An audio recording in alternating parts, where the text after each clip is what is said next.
Ano ang mock-up? Saan pwede mag-download ng mock-ups? At paano maglagay ng design sa isang mock-up? Let's go. Pag-usapan natin yan. Okay guys, so andito na tayo ngayon sa aking computer, no? So papakita ko sa inyo kung paano maglagay ng design sa mock-up na mga nada-download nyo sa internet, no?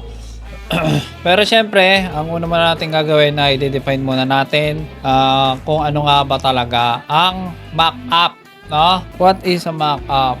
Ayan, what is a mock-up in graphic design? Ayan, a mock-up in graphic design is a realistic static visual model that demonstrate how a design will appear in the real world, used primarily for client presentation, portfolio, and marketing. O, kumbaga, ipapakita mo yung pwedeng maging itsura ng design. It's either flyer, t-shirt, or packaging design. Ang gagamitin nating event poster ng parang Tech Innovators Conference. So, syempre, ang first step natin ay hahanap muna tayo ng mock-up, no? So, maraming websites na pwede nyong pagkuhanan ng mock-up nyo. So, unang-una dyan ay yung dating Freepik na ngayon ang tawag na sa kanya ay Magnific, no?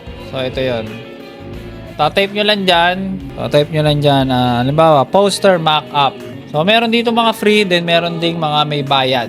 So, syempre, doon muna tayo sa free. So, pag naklik mo na yung poster mock-up, click mo dito sa drop-down para ma-filter natin yung mga mock-ups, no? So, kailangan PSD kasi sa Photoshop natin i-edit yan. Tsaka, mostly talaga ng mga mock-up sa Photoshop talaga siya ini-edit, no? Then, syempre, para hindi na masayang oras mo, lagay mo na lang sa free yung filter. Para hindi na lumabas yung mga may mga bayad. Then, may mga iba pang website kagaya ng Mockup World, mockupsdesign.com. Meron din tayong LS Graphics. Ito magaganda yung mga mockup dito, guys. Kaya lang medyo limited siya, no? mrmockup.com, maganda rin dyan. So, once ma-download nyo yung mockup, ganito lang. Halimbawa, ito yun. Right-click nyo lang, tapos extract all. Then, magiging ganito na yung folder niya. Ito yata yung napili ko. So, ito. Ayan. So, isa pa lang bagay na i-consider nyo pag nag-download kayo ng mga mock-ups, no? Konting tip lang din. Ibabagay nyo rin dun sa, sa industry ng ginagawa nyo or dun sa tema ng design, no? Hindi pwedeng, halimbawa, ito. Siyempre, tuwitingin ka ng mga mock-up, di ba? So, huwag ka na pipili naman nung parang nasa bahay, ganyan. Kasi hindi siya bagay, di ba? Kasi nga, event poster yun eh. So, ang kailangan makita nung client, yung nasa talaga siya. Yung parang nasa event, no? So, ito na, open na natin. So, ito talaga yung pinakahanapin mo dyan, no? Sa poster, tapos hanapin mo yung smart object. So, ito, yung may icon na parang ganyan.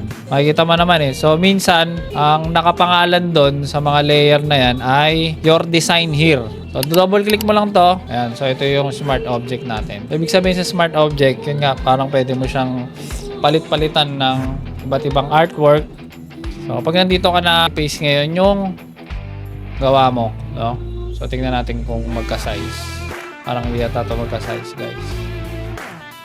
So, hindi siya masyadong